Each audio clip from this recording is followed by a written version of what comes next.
আসসালামু আলাইকুম, welcome to my page Karnapur. আশা করছি সবাই অনেক বেশি ভালো আছেন এবং সুস্থ আছেন। ভিডিওটি হচ্ছে আমার গতকালকের ভিডিও। আমি চলে যাচ্ছিলাম আমার মান্থলি চেক আপের জন্য, আমার সেকেন্ড প্রেগনেন্সির মান্থলি চেক আপের জন্য। তো যেহেতু আমার প্রেগনেন্সির 5 মান্থ চলছে, তো গত মাসে আমার ডক্টর আমাকে অ্যানিমাল স্ক্যান করে নিয়ে যেতে বলেন।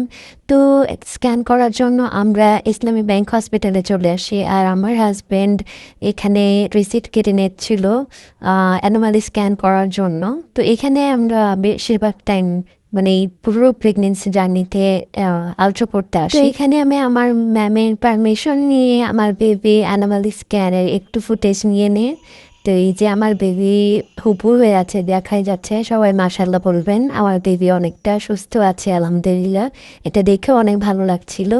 তো ওই দিনই আবার আমার ডক্টরের চেক আপও ছিল, যেহেতু রিপোর্ট নিয়ে যেতে হবে ডক্টর বলেছিল, তাই রিপোর্ট সঙ্গে সঙ্গে নিয়েও যাই ইসলামী ব্যাংকে। এই কারণে আমার করা যে এখানে সঙ্গে সঙ্গে রিপোর্ট হাতে পাওয়া যায়, একদিন পরে না।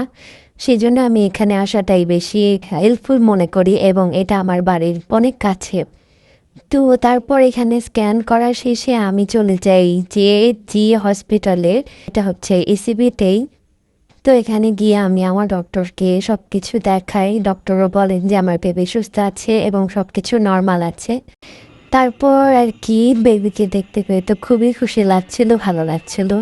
আমার খুব ইচ্ছে ছিল যে আমার হাজব্যান্ডকে ভেতরে ঢোকাবো, যেহেতু আমার বড় বেবিটা ছিল সাথেই, সেজন্য আমি আর তাকে নেইনি আমার সাথে। এটাই ছিল আমার আজকের মতো মিনি ব্লগ। তো সবাই আমার জন্য, আমার বড় সন্তান এবং আমার হাজব্যান্ডের জন্য দোয়া করবেন এবং আমার পাশে থাকবেন। আসসালামু আলাইকুম, আল্লাহ হাফেজ।